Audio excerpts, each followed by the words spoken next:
Hi, are you happy at work? What makes you happy? How often are you happy? What do you do when you're not happy? Happiness at work. It's something we all want, but at times feels impossible to have. Why? What makes us really happy at work, and why is understanding the science of happiness at work important for us as individuals and for organizations? Welcome to Dear Workplace, where we study changes, trends, and challenges in the workplace. Today, we're diving into all about happiness at work.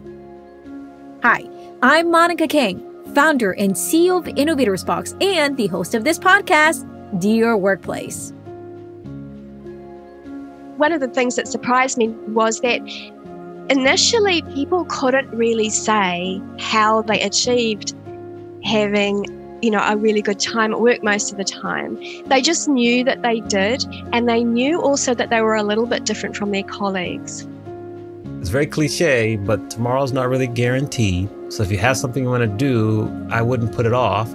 It still took me 4 years after that to really go for it, but it started to be at the front of my mind even more, and I wanted to do it. So I went after it, and so that was kind of when I decided to go all in. Earlier in my career, my senior peers and mentors shared how being unhappy at work is expected and normalized at times. The workplace can be a place where you meet a lot of new people, learn new skills, grow, bring meaningfulness, and make a difference.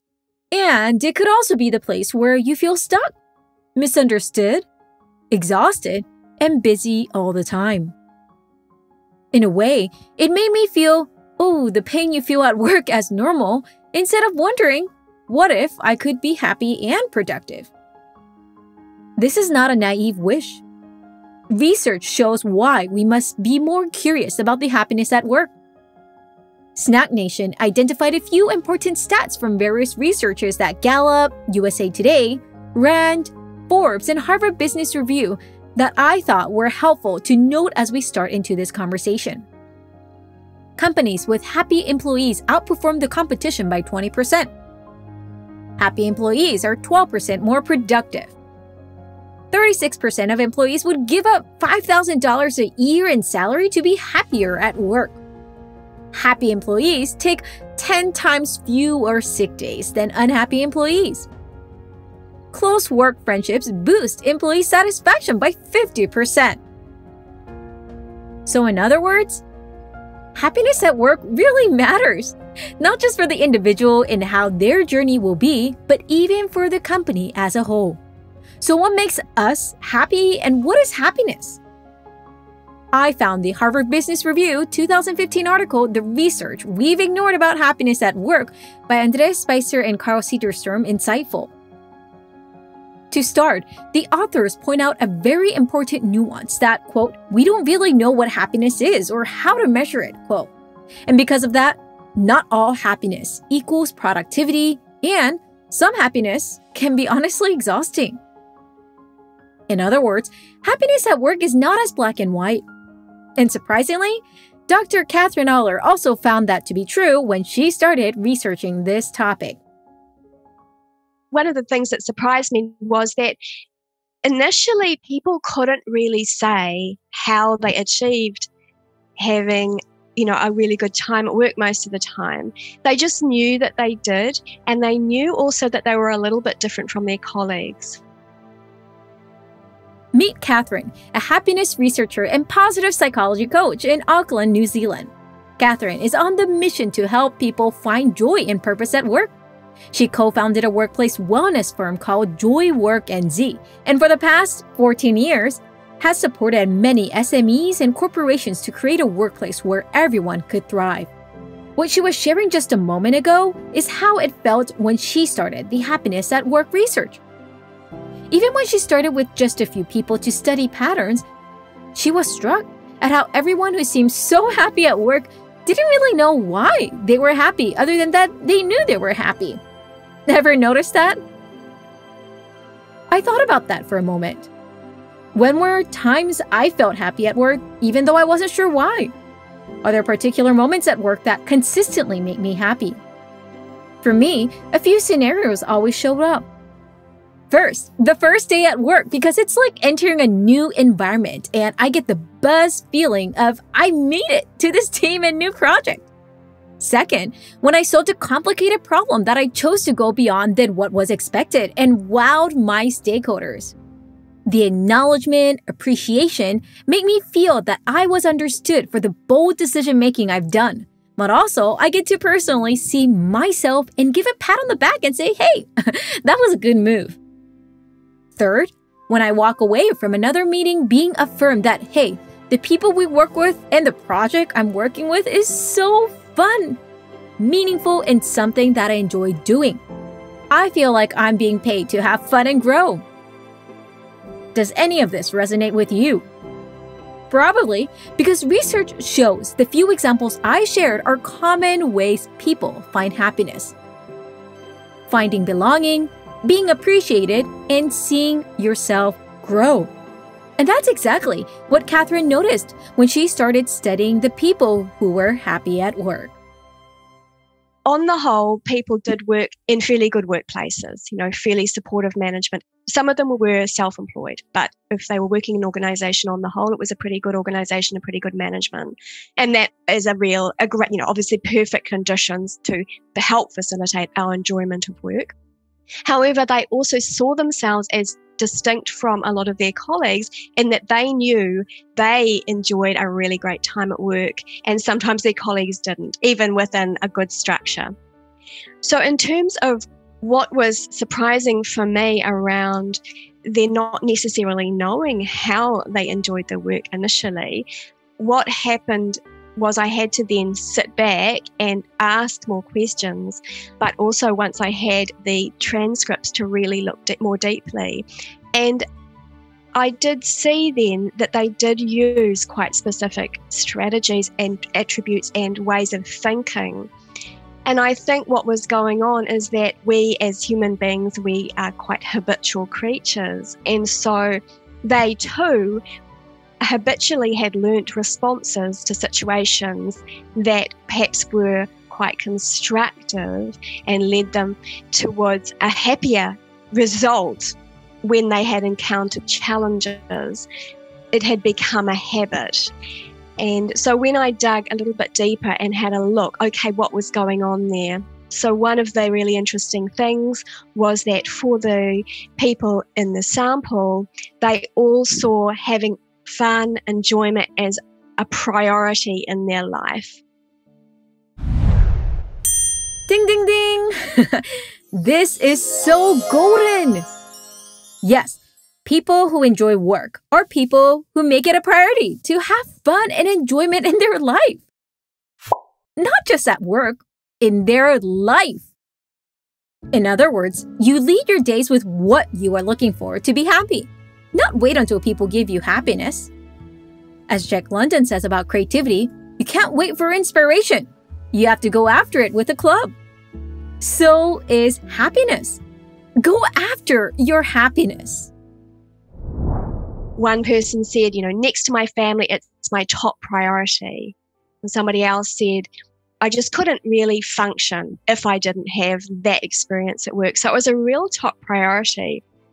But it wasn't a pie in the sky dream kind of priority. It was actually a very realistic priority for them. And so I think for a lot of us, that probably seems like, oh, it's like a dream. But for them, it wasn't. It was actually something that they could and did achieve. And so they were kind of inherently hopeful, really. And one of the things that I noticed about these people was that often when we're really unhappy at work, we're finding it really challenged, we feel very stuck. And that was my experience when I had been unhappy in my job. However, these people seem to have an inherent sense of control. There was a sense that something always could be done when they encountered a challenge. And this was really perhaps my key finding. And it didn't have to be anything too big. I mean, it could be small, it could be big. So it could just be, I'm not having such a good day, I'm feeling a bit like I'm not making a lot of progress here. I'm going to go for a walk around the block and take some time out. That was one of the situations that one of the women talked to me about. Or it might be something that is a little bit more complex, such as a situation in which one of the participants was talking about how she was taking on more than she felt she could. She realized it was often because she had started to take on the work of colleagues that was outside of her remit. And so in that context, it might involve conversations with colleagues or even management and, a thoughtful conversation there. But essentially, this idea that something always could be done. So it's quite hopeful and outside that, stuck feeling. So true indeed. How we frame and view our feelings of being stuck in stress influences how we navigate it. This is why I found the philosophy of flowing creativity so powerful, as science teaches how you're always in control to be creative and find flow no matter what you do, if you choose to do it and want to do it. And as Kathryn shares in her examples, happiness does not have to be something huge. It's built into small daily routines and interactions such as how other colleagues step in for us, check in with us, and give us appreciation. That's something we could do every day and make others feel heard and understood. This is why I was inspired by Amani's journey to finding happiness at work and in his career. Meet Amani Roberts from Los Angeles. Today, he is an adjunct professor at California State University, Fullerton, an author, an entrepreneur as the chief musical curator at the Amani Experience, and a DJ. Yes, he loves DJing and bringing people together with music, and he realized this was something he was passionate about very early on in his career. Except that in the beginning, he wasn't sure if this was a sustainable career. It looked great to see how others do it, but maybe it's too risky. Why rock the boat? I asked him how he got to be here. Well, how I got to be here is a long, circuitous journey. I'll give you the short version. I grew up working in hotels, started working in hotels when I was 18 years old. Soon after that, a year later, working for Marriott Hotels, traveled to DC, Atlanta, Chicago, Dallas, Miami, back to DC, then out to LA, working in a variety of jobs, including general manager of a hotel, director of marketing, regional director of sales and marketing. But when I was in college at Howard University, I saw DJ Biz Markie, may he rest in peace, at a club called Quigley's in downtown DC. And that night is when I decided I wanted to be a DJ. Initially, I did not have the courage. And I just thought that I was supposed to pursue a traditional kind of 9-to-5 job, get the wife, the kids, a 2-picket fence. So I just kind of put it to the side. But every city I lived in, I would go and visit the clubs, watch the DJs, evaluate the music scene, and I just kept learning. Finally, when I moved out to California, I had a really close friend of mine, Josh, who went to this school called Scratch Academy. And he said, you need to go, that'll help your DJ skills. Because I was pretty much self-taught until then. I went to Scratch Academy and had probably a life-changing experience. I'm sure we'll talk about that later. And that's when I really started to elevate my DJ game. And I've been DJing ever since. And then once the pandemic hit, I also added live streaming to my tool belt. And that has further elevated my DJ game in ways I couldn't imagine. So that's a quick story about how I got to where I am. In no way could I have imagined that I would be here right now. This is the furthest from what I thought was possible for me.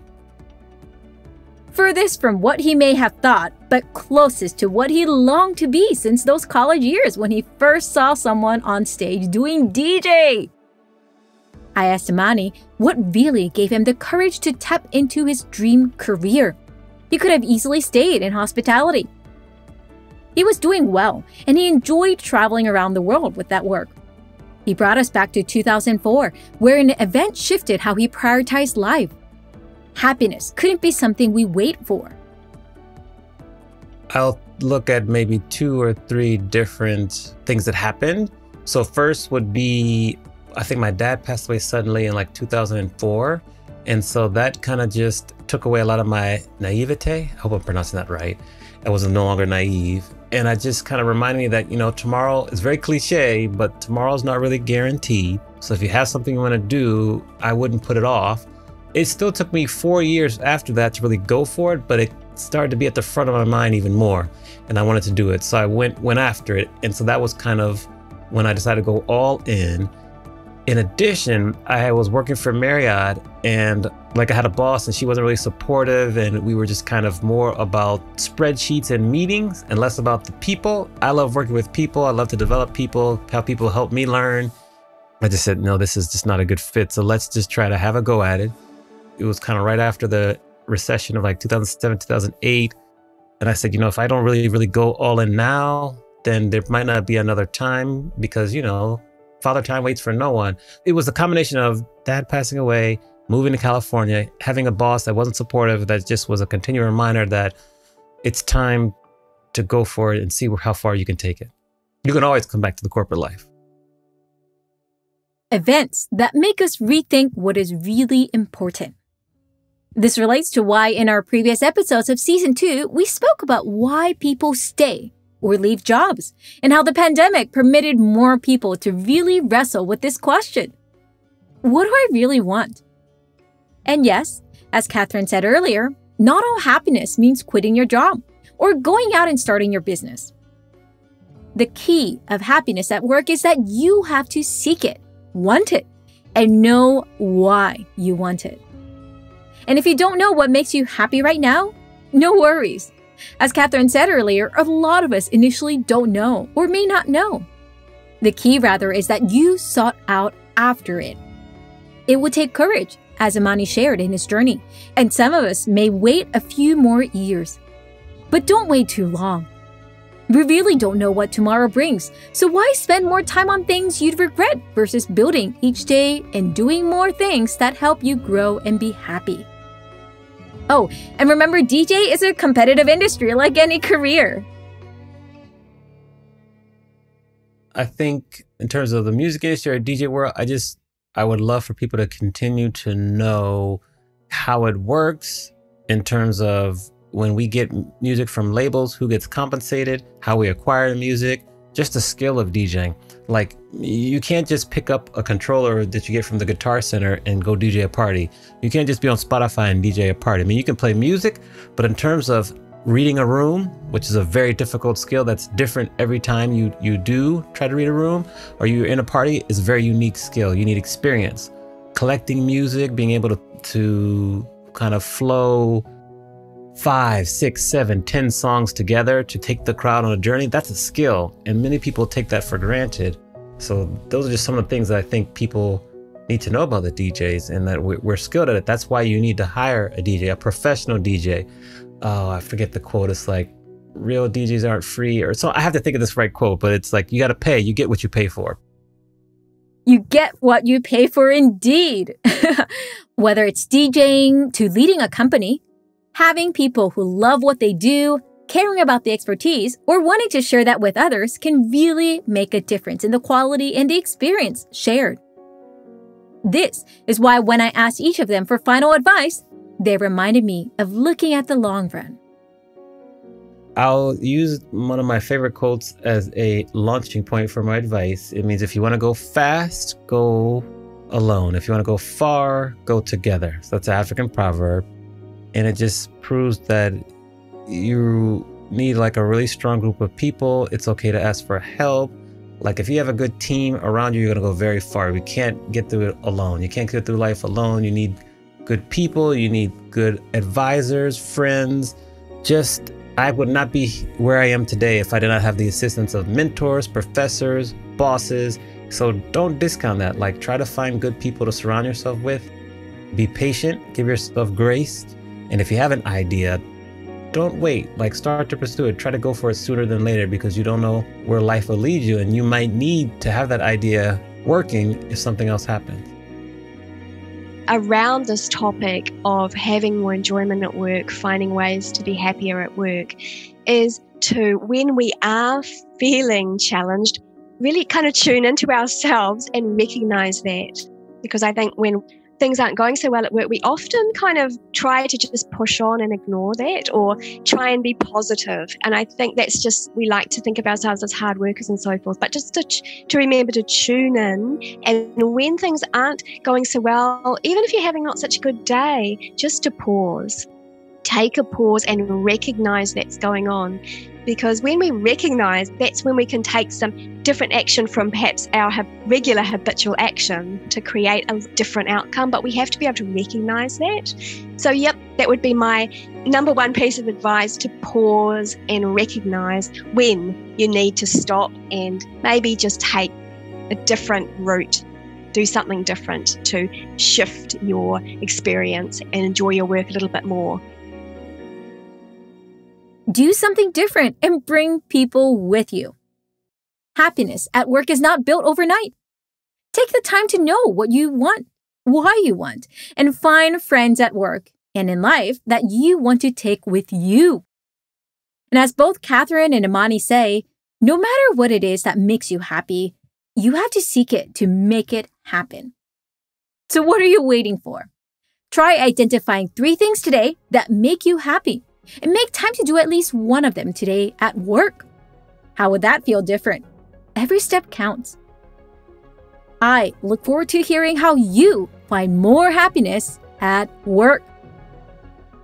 Thank you so much for joining us at Dear Workplace. I hope you enjoyed today's episode. This is your host, Monica Kang, founder and CEO of InnovatorsBox. Thank you, Kathryn and Amani, for sharing your journey and insights with us today. Please take a moment to follow and learn more about their journey. I put the links in the show notes. Next week, I want to dive a bit deeper into what it means to really lead for good. What does it really mean to be a good leader? And how can we become one even if we feel we haven't seen others like us? Curious? Join us next week at Dear Workplace to uncover more. Send any questions at info@innovatorsbox.com or dearworkplace.com. Have a great week! Hello, I'm Sara Piedrahita, the virtual assistant at InnovatorsBox, and I hope you're enjoying Dear Workplace. Maybe you already noticed my accent. I'm Colombian and just graduated from advertising. I also learned English mostly by listening to music in this language, which is something I love.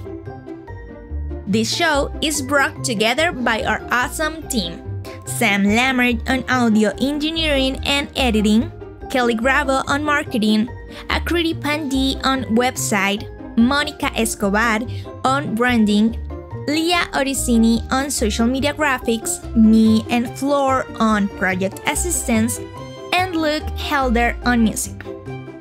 Of course, Dear Workplace is hosted and directed by Monica Kang, founder and CEO of InnovatorsBox. To continue the conversation of remaining the workplace, visit us at InnovatorsBox.com. Also, don't forget to subscribe, leave a review, and share. We'd love to hear what you enjoy and what I can convince Monica to talk about in our next episodes. See you next week.